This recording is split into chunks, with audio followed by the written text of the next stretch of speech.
Hi, Chris. Thanks so much for taking the time to come and chat with us. Thank you.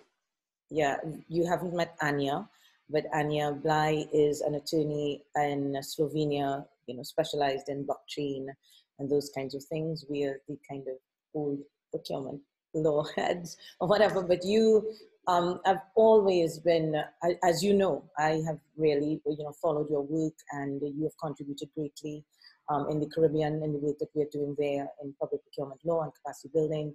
And you've really been very generous with your thought leadership on this issue. So, I mean, we are doing these conversations with experts such as yourself. So we recently had an expert in data security and privacy, another one on the future of legal practice, and talking about this new normal that we're in right now, this COVID world that we're in, and how is COVID impacting in specific areas of the law, and then its runoff impact in the wider society. And so that's why we invited you here to have a chat on public procurement and COVID. I would want you to be really relaxed in this discussion, because we don't expect our viewers to only be lawyers, or only be lawyers specialized in public procurement. I mean, everyone right now is interested in what is going on at a legal and societal and system level when it comes to procurement. So thanks for coming on. Thank you so much. Yeah. So, I mean, there's some stuff going on headlines, in the headlines right now, coming out of the US. And you're in the US, yeah? Yes. And right now, Washington? No, my wife and I are actually Rehoboth Beach. The strategy that Americans are following in the pandemic is much like in Europe. If people have houses that they can disperse to, they do outside the city. We were in New York last weekend. My wife has an apartment in New York, and we were able to pull valuables and medications out. But it was clear while we were there that people were trying to escape from New York as fast as possible. Absolutely. Absolutely. So you got out. Yeah, it's a very quiet place down here in Rehoboth Beach. Washington, D.C., where I'm normally based, expects 93,000 cases in a population of approximately 600,000. And I've been working, I represent a halfway house that houses ex-prisoners, former prisoners that are leaving the federal and the district prisons. And there's been an enormous push on the part of the Justice Department, and there's also a class action lawsuit pending to try to bring the prisoners, and the former prisoners, get them out of the penal system as quickly as possible because of the COVID-19 threat. So there's a good deal going on right now. Yeah, I saw that. Class action suit on behalf of the prisoners. But what are we? I know this is outside of our scope, but what is the thinking about what is going to be put in place for all of these prisoners who may be released as a result of this COVID issue? Well, the Attorney General has the discretion under the CARES Act, which the CARES Act was a $2.2 trillion package passed by Congress and signed by President Trump on March 27th. The Attorney General has the authority under the CARES Act to push back earlier into the period of punishment, to push back the time for home detention. So basically, a prisoner can leave prison sooner and go into home detention. And yesterday, the Attorney General exercised that authority. He issued a memo declaring an emergency because of the number of deaths that are emerging in various major prisons, federal prisons around the country. And at the halfway house level, which is the local level where I'm working, there's a push to move everybody out of the halfway houses into their homes, if at all possible.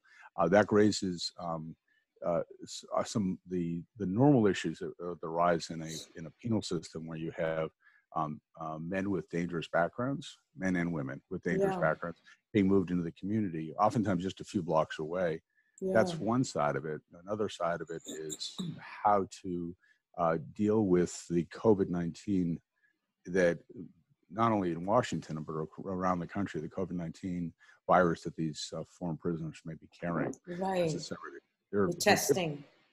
Yeah, the testing is inadequate here. And these men, primarily men, come from very poor backgrounds, and they may be going into very crowded circumstances in their homes. So it may be impossible for them, if they're carrying the virus, not to infect those around them. So this is another layer that's come up in the policy papers coming up from the Attorney General and otherwise. So it's a very, very fluid situation for us as lawyers in the penal system. Yeah, sure. I see. So in terms of procurement in general, some really interesting developments. I mean, Margaret and I have struggled for years with this basic question as procurement lawyers. Why is it so different in the public market compared to the private market?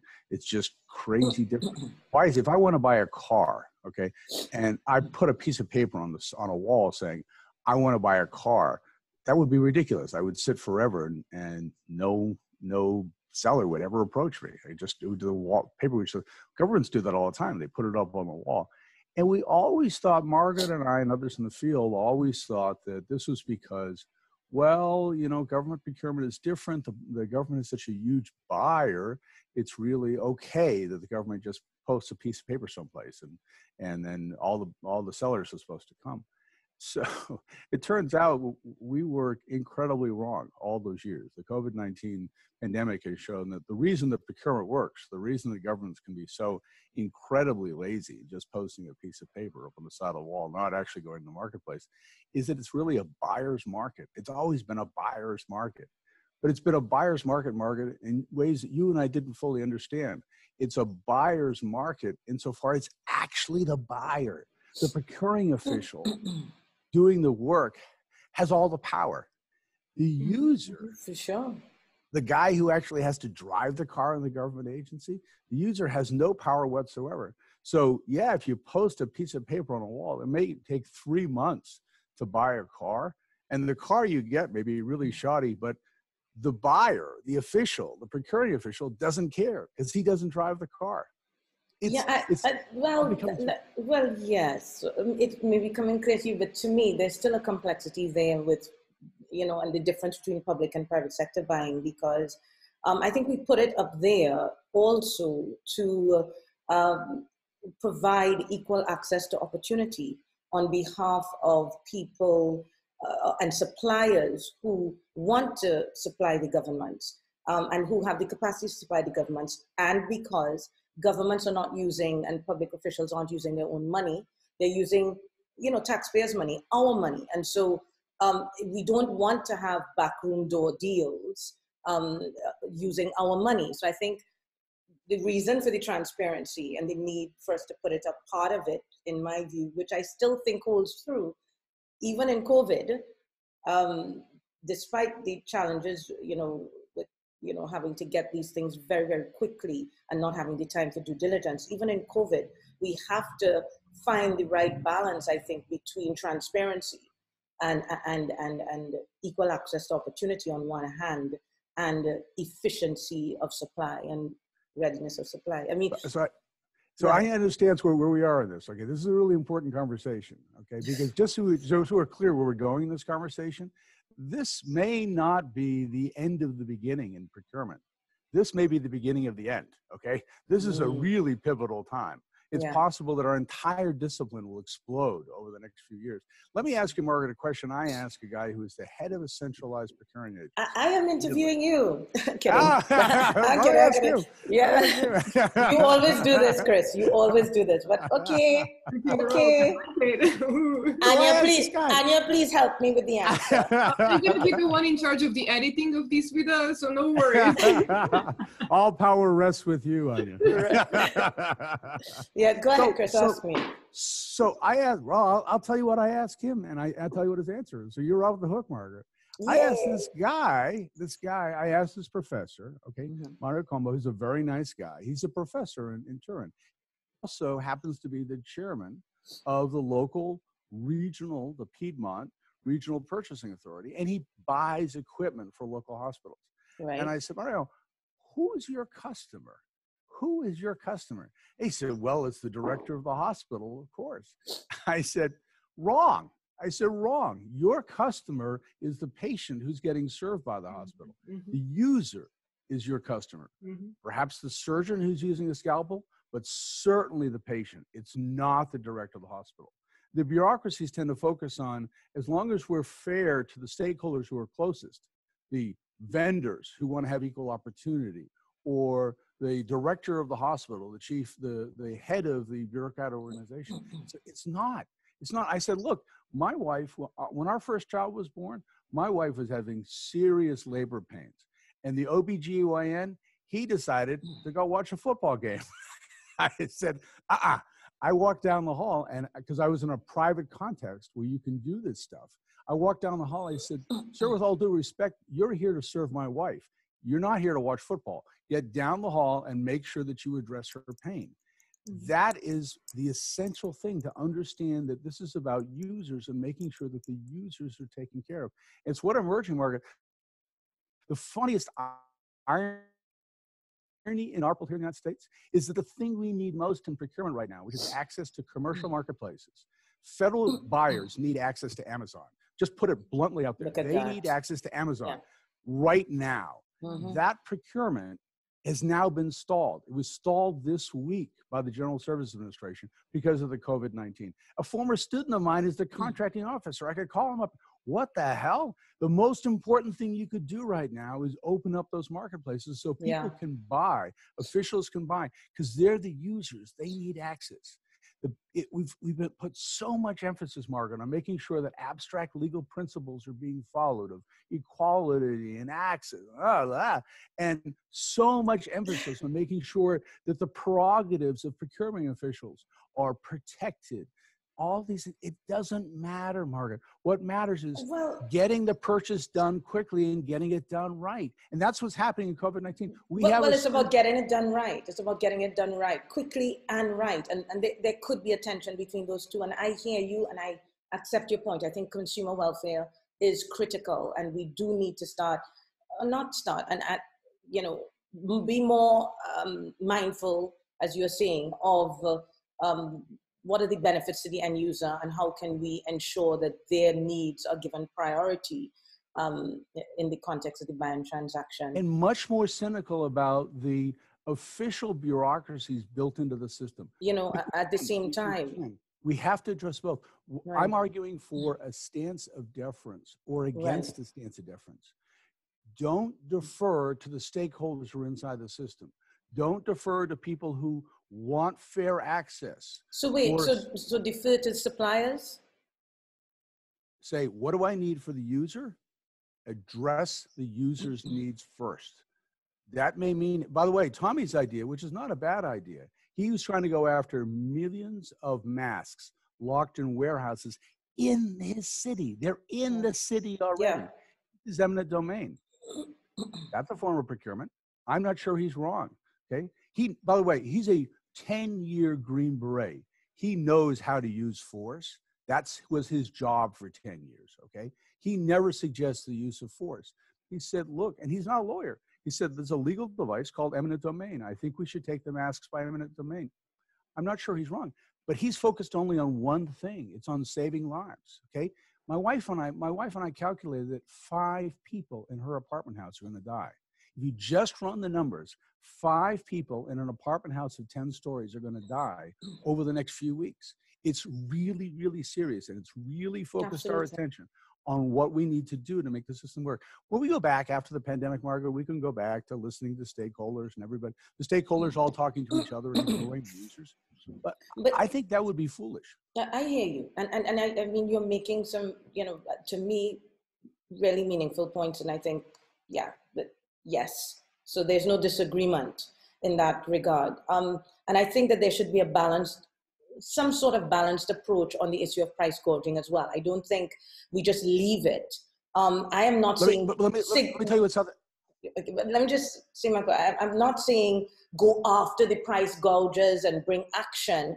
I'm saying The same way we can pass emergency legislation to prohibit us as human beings, as people, from doing this, going here, doing certain things. What emergency regulation could we pass right now to cap prices with a sunset clause, so that the price gouging does not go out of hand? Because we understand what's going on right now. We're in a pandemic. Everyone is panicking. The demand for these safety equipment, hygiene, medical supplies is through the roof.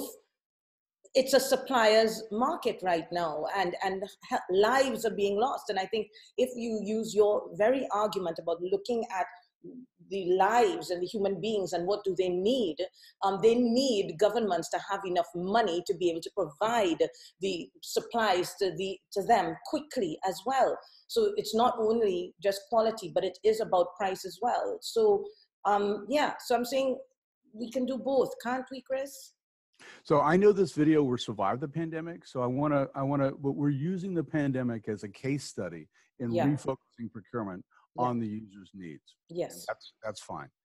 So in this particular case, it's part of the case study is recognizing that procurement, we tend to view procurement on its own, Margaret, as like an island, but it's not. For it's like 3% of the American economy, but federal procurement is, and yet that's an island. It's been an island for as long as I've been an adult. It's been on. That's crazy. We need to integrate with other disciplines and with broader policy concerns. Now, let me just play that out in the pandemic. Absolutely. In the pandemic, there will be 2 stages regarding the emergency supplies. First stage, buying as much equipment as possible. And it's a crazy marketplace right now. The United States is sending in agents, according to press reports, with suitcases of cash and buying up supplies as rapidly as possible. And given my experience with what the United States has done over my lifetime, I completely believe those stories that the United States is doing that. So the United States and others are buying as many supplies as possible and aggregating. Trump is actually, there was a fight yesterday between 3M and the Trump administration. Trump is forbidding 3M from exporting supplies to Latin America, where they have no other source of supplies to the 3M asks. Okay, it's a public fight between the Trump administration and 3M. First stage, all the governments aggregating these supplies. Second stage, this is where it gets really important, and it circles back to your price point, your resources point, Margaret, and this is really important outside of the boundaries of this interview, that we as procurement, because there are really only a few hundred procurement experts around the world, that we as procurement experts understand this. The second stage will be about reallocating those supplies, reallocating the supplies between nations. And we need to say very clearly to our counterparts outside our discipline that governments are really bad at selling supplies to each other. They won't, in the secondary market, the governments won't care. They will stockpile the supplies. So when the pandemic wanes here in the United States and then suddenly explodes in Slovenia, okay? Slovenia will not be able to persuade the United States to send ventilators, to send masks. The United States will be under too much political pressure, okay? Trump will not allow ventilators and masks ever to leave this country if he can get away with it, okay? So in the second, and by the way, you're starting to see this already. China, for instance, is sending excess supplies to Italy. They're being used as diplomatic tools. Some countries, like Russia and China, will use their stockpiles to build diplomatic points in the second stage. China's also sending to the Caribbean and all of that. We've already made those diplomatic channels. There's like the president of UFAA, Chifurin. He's pretty much a friend of Jack Ma from Alibaba, so they kind of made a friend deal, and they've sent millions of masks to Slovenia. But in terms of public procurement, I mean, how it actually functions here, you need the private sector to step up to get the masks and to provide the money to whomever the supplier in China is. And then when the masks are delivered, because we just went through a scam, we ordered 3 million of masks from Italy or from the Balkan, and they were never delivered, right? The guy just went missing. The guy driving the truck just went missing. So the private sector here actually lost $500,000 because they bought the masks, and the public, I mean, the country is never going to get the money to them just to cover it up. The masks weren't delivered, so the money's not going to go there. But what is happening here is that the private sector is actually stepping up, making those deals, opening the diplomatic channels, getting the masks here, and once they're delivered, the country is going to give you the money for those masks. Okay, well, we need to say who the private sector is. Okay, the private sector is people who are in the mask industry before. That's becoming pretty clear. The important actors are private sector actors who have experience in this particular types of supply, and also the people like Amazon, or as you said, Alibaba. They have logistics chains set up, and they have warehousing capability, which reduces the delivery risk. They have the sanction of no longer doing business anymore with somebody whose trucks disappear. So they have trust chains built in. They have trusted suppliers through the supply chain. So it's not just the private sector in general, it's people who have experience in both the supply and the logistics. And that's where, by the way, we come back to Amazon, we come back to Alibaba. Yeah. But Margaret, I want to return to the point we were talking about before, because in the second stage, which is going to be as important, it'll be the long tail to this disease. During the second stage, the question is if we can't move supplies. Slovenia is in a particular position where it diplomatically can begin opening the channels of supply from countries that no longer need them, okay? Other places just will not. I was in Bolivia 3 weeks ago. I fear for Bolivia because Bolivia doesn't have the diplomatic leverage that it needs to get those supplies, okay? That means the supplies don't move. What can move? Money. Money moves really fast, and the governments are clearly willing to spend a lot of money. So I believe that in the second stage, the answer will not be ventilators coming from the United States. In the second stage, it'll be money coming from the United States through the World Bank or otherwise. And in that second stage, when money starts flooding into the developing world, that means that during this first stage, Margaret, developing nations should blow it all, spend it all on supplies now while they can. Don't worry about the money. Spend it very rapidly. And I want to return to your point about creating a cap. It would have to be a worldwide cap, which is unenforceable in this crazy marketplace where things. South Africa tried something, Margaret. South Africa tried to tie prices back to existing framework agreements pre-pandemic. Extremely dangerous, because why, if I'm a supplier with 1 million masks in Brooklyn, why would I deal with South Africa when South Africa is trying to reduce my prices, trying to cap my prices based on old framework agreements? I'm going to sell off to somebody else who's just willing to give me a suitcase full of cash. Well, what's the role of the World Trade Organization and in these kinds of times, in the time of pandemic, Chris? The role of international organizations? Yeah, and like the WTO. Wow, that's a huge question. Okay, so the WTO, the WTO is so gun shy right now that they're not saying what they need to say, which is, and this is what Simon Evan at the University of Gotland, one of the few voices publicly around the world saying every time you put a protectionist measure in place, an import restraint or an export restraint, every time you do that, you give the nationalists a rallying point. And what Yukins is saying is, in the second stage, you're giving people an excuse not to share equipment. That's what's happening. Any protectionist measurement. That's why we're actually having a program in a few weeks on protectionism in the pandemic to talk about the political effect. And WTO is not addressing that, okay? Another international organization is the WHO. The WHO should be beating the drum loudly that there should be no restraints on trade of essential, and they've enumerated them. We know what the essential supplies are. There should be no restraints on trade with regards to essential supplies. That's what the WHO should be saying. The World Bank, and the World Bank, you see this behind the curtains. The World Bank and the other multilateral development banks, they should do what they've been doing well for decades. They should redistribute wealth rapidly. And that's what they're doing right now. That's what they need to do. And in this case, the wealth is either the actual supplies that they can get them or money to pay for supplies. So I completely agree with you. The international organizations are essential. I asked a question about developing nations. will there be a huge amount of debt accumulated by developing nations in dealing with this? Absolutely no question. I think we're looking at a period of potentially very serious inflation, either on a country-by-country basis or internationally, as we saw before World War II. Very dangerous inflation, because the United States reached $2.2 trillion, potentially over $6 trillion, depending on how the obligations. This has to have an inflationary impact. So yeah, I think that's the debt and inflation, very, very serious issues. During the last crisis, during the financial crisis, of the 2008, 2009 financial crisis, it was really amazing. He said, I asked the head of the German contracting authority, he said, how much money did you pump in to the German construction sector in the middle of the crisis in order to help the German construction sector move forward? Because a lot of that's through public contracts. It was his job to pump up that sector.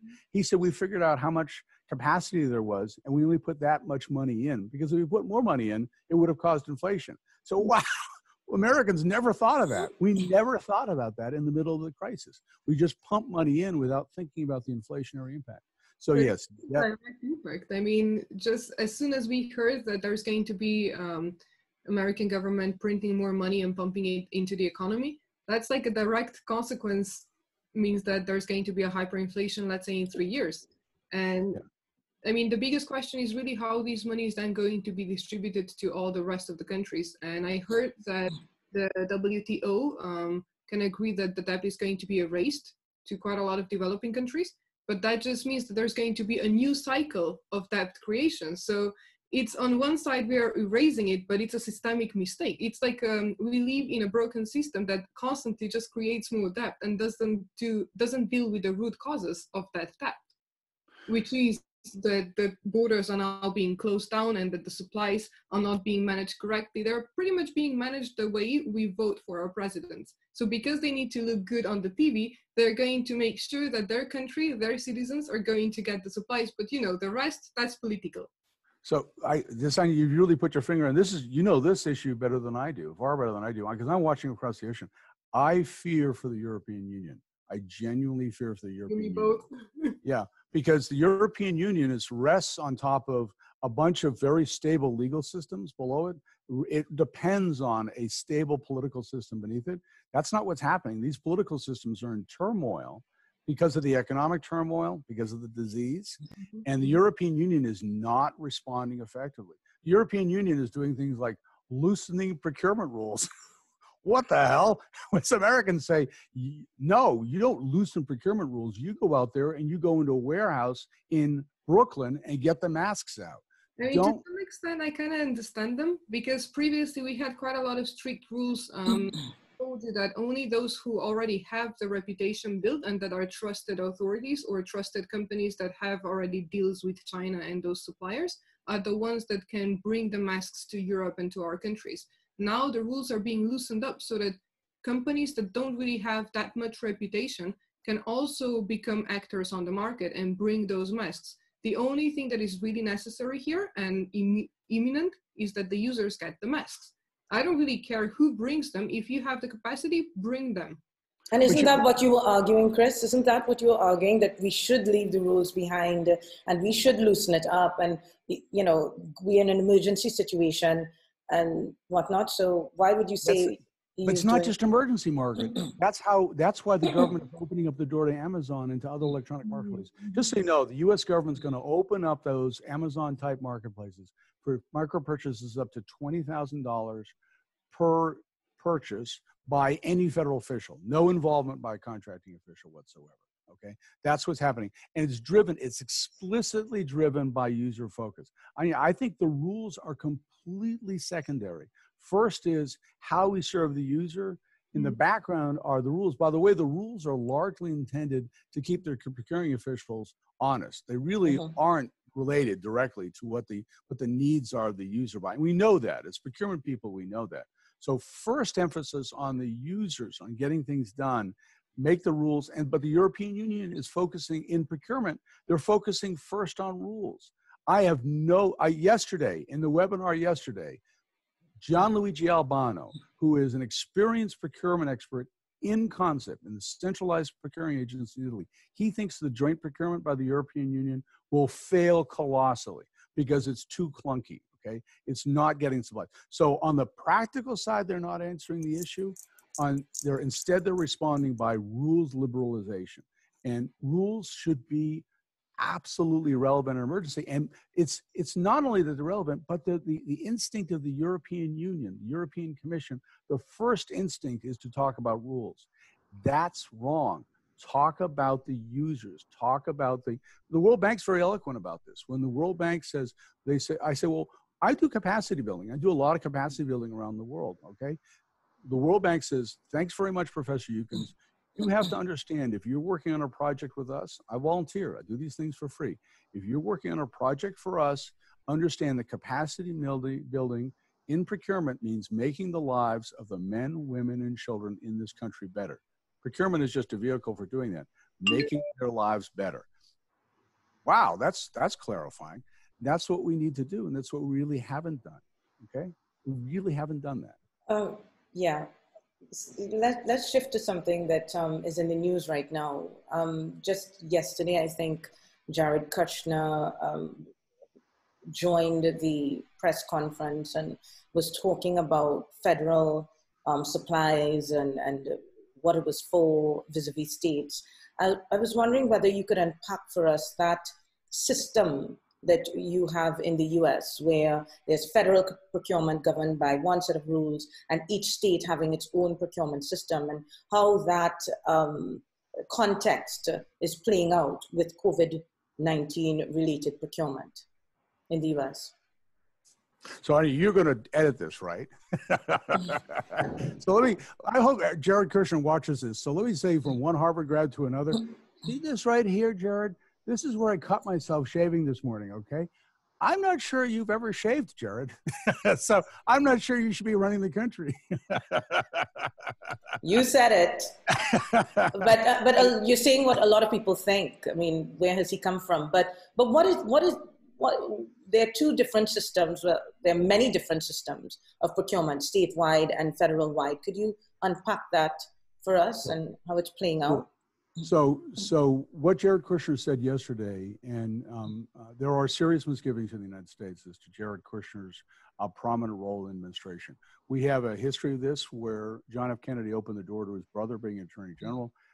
There are anti-nepotism rules put in place after that, and we think it's, as a society, we think it's entirely wrong that it be. My daughter is a lawyer in Washington, D.C. She went to my law school. She was a student in my law school. She's a lawyer for the government in Washington, D.C. In our tradition of anti-nepotism in the United States, I had no involvement in her hiring. I did not call anyone. When people say, "Oh, is that Professor Yukins? Is that your father?" She kind of deflects the question. Mm-hmm. So, no, that's integrity. That's integrity. It's the bigger picture, Margaret, is right now there's something emerging in Washington that I had never heard before. It's a word called institutionalists, and it's people like me, both Democrats, Republicans. Chief Justice Roberts, institutionalist. Okay, John McCain, God bless his soul, institutionalist. These are people who believe in institutions of government and believe that what Trump is doing is undoing the institutions. It doesn't matter if you're a Democrat or if you're a Republican. Absolutely. Our institutions are 250 years old. A lot of people have died preserving these institutions. Absolutely. You can't mess with them. Mm-hmm. So Jared Kushner is a disruption of an institution called not having your family in the White House. And John F. Kennedy made a huge mistake in breaching that tradition by having his brother as Attorney General. He did that for selfish and incorrect reasons. So Jared Kushner said this week, he said, the federal stockpile is our stockpile. By the way, I haven't actually looked at the website, but according to press reports, FEMA immediately changed its website to change the reference to the stockpile. So it's no longer a stockpile to assist the states, but instead is a stockpile for the federal government. Wow. In order to catch up with his foolishness, they changed the website. The reason that's important is in procurement in an emergency, the real question is decentralized or centralized. And so procurement experts like me, I wrote on this, said that the federal government should take the lead not only because it is the strongest buyer in the marketplace, but there's a secret asset that a government carries. It's the determination for convenience power. Both, right. We saw this, we're seeing this internationally. Yeah. What we talked to our colleague, Cao Fuguo in Beijing said a major part of government procurement, what government can do and private sector can't do, is they guarantee the recovery of sunk costs. So suppliers are willing to take much more risk in oversupply, which we need right now, in over manufacturing, because they know all their sunk costs will be recovered. So yes, it makes sense for the federal government, which has infinite fiscal resources, which the states don't, for the federal government to step up and take a primary role in procurement. What that doesn't explain, though, Margaret, is why is it that procurement in China, which is for thousands of years the most centralized government in the world, why has procurement in China been decentralized in the emergency? So really interesting question. And the Chinese have decentralized it to the provincial level, to municipalities. They've decentralized the emergency procurement with cooperation. So an expert from one will go to another. So they're cooperating. This is all according to Cao Fuguo, our colleague in Beijing at the Central University of Finance and Economics. They'll send experts from city to city, and the central government will serve a coordinating role. But the procurement itself is decentralized. It's very interesting. I'm not quite sure. We haven't quite figured this puzzle out yet, but the instinctual answer, which is centralize, centralize, centralize, may in fact be the wrong answer. You may need to decentralize it, being cognizant of the fiscal demands on these state and local governments. By the way, in the United States, just constitutionally, there's an additional layer in the United States, to go back to your question. Right. The additional layer is that state governments have first prerogatives under the Constitution. Under the constitutional structure of federalism, states have first responsibility for a public health emergency. But the state governors are being very direct about it. The state governors, unlike, it's an interesting problem in leadership. The state governors are being very clear with the president, Democratic and Republican. You need to lead, and you need to lead better, because they're doing a great job. The governors, pretty much to a person, are doing a great job. There are a few outriders, and what's interesting is DeSantis in Florida, his failure has been because he's followed Trump so closely. The governor of Georgia, who's also in the camp, yesterday he said he was going to tighten controls because he just learned, and this video will exist for a long time, but just to be clear, if we'd ask, Anja or Margaret, we'd ask a month ago, can asymptomatic persons transmit the disease? We go, yeah, of course, of course, okay? Because we're all being really careful and keeping up on this health news. The governor found out yesterday. The governor of Georgia found out yesterday. Governor Kemp found out yesterday that asymptomatic people can transmit the disease, which is like amazing. So it's the failure of leadership and this is an ongoing part of the political debate in the United States. The failure of leadership may be if you're a cynic from the left, you say, oh, it's because they're stupid. It's not just because they're stupid. It's not because the Trump camp is stupid, but they have a lack of access to information. They either resist the information. Is it willful blindness? Is it willful? Exactly. Exactly. It explains so much about the current, on a day-to-day basis. It explains, for example, why the Trump camp, many Trumpites you talk to are very averse to the demographic changes going on in the United States, where people of color will constitute a majority in our United States in the very near future, within my lifetime, okay? That's frightening a lot of people. They resist change, they resist information. And that's kind of, in normal times, it's just kind of a political debate, but in times of crisis, it's a disaster, because they're not assimilating information fast enough about how to respond to this disaster. Yeah, and death. And US is now the epicenter. US now has the most cases and all of that. Yeah, and then that goes back to the information question and the gaming information. I put in my webinar, if you go back and look at the webinar from Thursday, so 2 days ago, I put a statistic from the White House saying between 120 to 200,000 people are going to die. That information is devastating to us because those are real people. Those are people we know. My wife had a husband of a colleague of hers died yesterday. Jesus. It's real stuff, okay? Yeah. This is very, very real. Yes. Yeah. And for them to put a statistic out there that 120 to 200,000 people are going to die, that changes the psychology of the entire nation, okay? Here's the thing. It turns out that may be fake. The White House rushed the study that generated those statistics. It may be that Trump is gaming the statistics, that he's putting a high number out there so that if it comes out lower, he looks like he's done something great. And if it comes out on target, he says, well, I told you. Okay, it's a win for Trump, but he's lying to his own people. So, which makes this situation so crazy that we can't trust the information coming from certain kinds of sources. I mean, that was actually my second question. It's no longer just the governments that are running and leading what's happening, especially not in a crisis. It's also that the other actors are becoming more and more important. Previously, I mean, in 2002, we had a research that said that a lot of NGOs, if they come together, they actually combine wealth, $1,600 billion actually, which is like the 5th biggest economy in the world, right? So the NGOs are pretty important here. And my question would be like, Bill Gates actually foreseen that whole situation in 2015. And my question is, what role do these NGOs and foundations play when we are dealing with crisis? It's no longer just the leaders telling us and feeding us with some information. It's also coming from scientists. It's also coming from different places. And I think what we're learning a couple rules. First of all, is that in society, there are many different leaders. There are not just political leaders. We've accepted a rule system as lawyers. We've accepted a rule system for millennia, certainly hundreds of years, where there are certain recognized leaders under a rule system. I don't think that's true anymore. I think we're learning that there are different leaders in the society. And the second thing we're learning is if you're going to be a leader, you have to tell the truth. That's what you have to do, most important. So look, I'm just a professor. That's what I do, okay? My students are switching. My students are under enormous emotional stress. And just in my little world, like most universities across the United States, they're moving into a credit, no credit environment. They're not going to be graded this semester. It's basically if you breathed and you got through the semester, you're going to get a passing grade and you're going to graduate. That's the way it's emerging.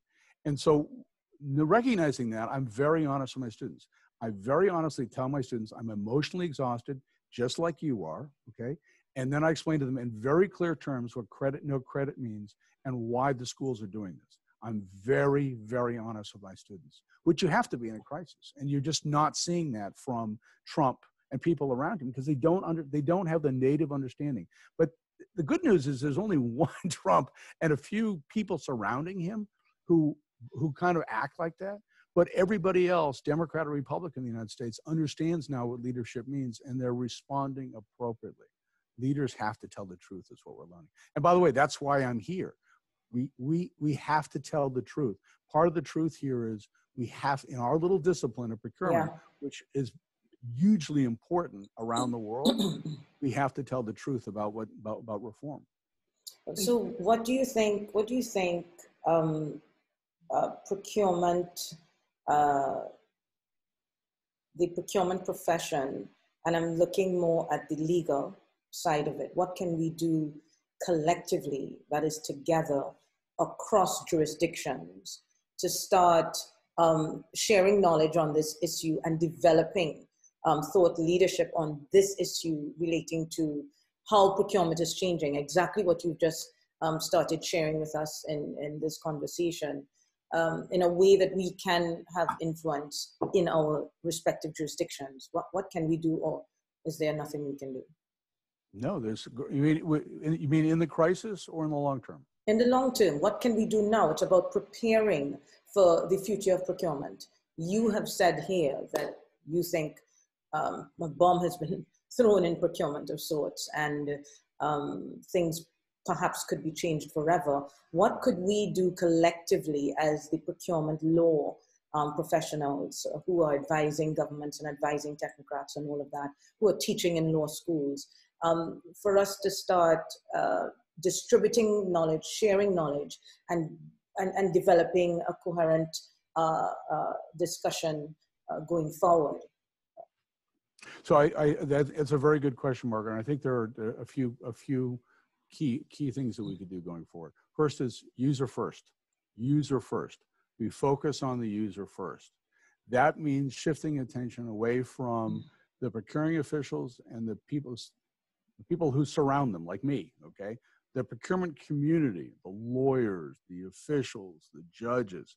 We have to realize that we are less important than the user, okay? And as the procuring official receive, for example, if more and more people in governments are able to buy straight from Amazon, as the procuring community becomes less important, we're completely sidelined. Amazon means that procuring officials are put out of business, okay? As the procuring community becomes less and less important, users become more important, there are going to be huge issues of accountability and social goals that are built into government spending. The stuff that you started with, Margaret, which I don't disagree with, okay? That means creating bigger accountability for whether or not that's in Amazon or whether or not it's in traditional public procurement channels, more accountability, which means opening up data. That's the open data, open government movement. And to recognize that that is here to stay. And most people inside the procurement community don't understand it. I have a former student who's on the city council not far from Washington, and he wrote his thesis on open data, open government. And he proposed as a city council member, hey, in our city, why don't we just make everything open all the time? Like they have it in Martin, Slovakia. They have everything open. It's transparent town. So why don't we make everything open? He was almost murdered by his fellow councilmen. No, we don't want to make it public, transparent. But they could. And once they make it transparent, the systems will start to develop for other parties, whether or not those are whistleblowers or we worked a lot on whistleblowing, Margaret, in Trinidad, whether or not those are whistleblowers, the legislature, whoever. Once the data is publicly available, then the accountability will come back into the system. It won't be accountability through the system. Bid challenge lawyers, government officials. It'll be accountability coming in from outside the system once the system is made fully transparent. This is so incredible. Thank you, Professor Yukins. I mean, the thing that you just mentioned, transparency, that's something that we've been talking quite a lot in the blockchain circles, because what this infrastructure provides to the public, it opens up all the data, right? Everything is transparent, everything is written online, accessible to everyone. And what we've been discovering over years is that governments and the public is not really ready to make everything transparent. There's certain power dynamics that people are used to that they don't want them to be so open. They don't want everybody to know everything about it because that's the power dynamics that they're very much used to. But opening up to some extent shifts these dynamics. Maybe in times of crisis that could be even a push towards that infrastructure. It kind of makes us ready for changes that we need to see in our society. So it's going to be interesting. I would very much like to connect you to some of the people that are talking about transparency and those issues and how the technology could actually help us, but at the same time challenges us because we are so much used to the patterns that we've created. Yeah, one of the things we've learned in this crisis, we've learned how to use webinars effectively. So the map you see behind me, that's a map of people who took part in our first webinar. We had people from over 30 countries, 5 continents. The webinar we had a couple of days ago, the second webinar, 6 continents. Because folks in Australia get up in the middle of the night. So yeah, I think we should have these kind of conversations, and the technology is available to do it. Yeah. I'm looking at the time. I mean, I could sit talking to Chris and Anja, and I can sit talking to you for the whole day because there's so much knowledge that you have that we could tap into and just play around with ideas. But in closing, I just wanted to ask, I mean, you have provided thought leadership to leaders in African and Caribbean and Pacific countries and in the US and Europe on the area of public procurement. Right now in COVID-19 and what we're going through. I know you've spoken about the user first and buyer accountability and these things. Is there any advice you would want to give to particularly government leaders, political leaders, political decision makers in countries right now in terms of how they can buy more effectively, just tying up what you've been talking about, closing? So different countries, Margaret, have taken different legislative approaches. And probably the simplest, for example, is Senegal. So Senegal just said, yeah, all rules are off of COVID-19 for procurement. So you solve the legal problem. You can solve the legal problem relatively quickly. Then the question becomes one of how you facilitate the work of the procuring officials and who are buying the emergency supplies. The answer is prioritizing what's important in COVID-19 buying. It's quality. It's not price. Worry about price later. And I take Anja's point about the debt, the inflation, et cetera.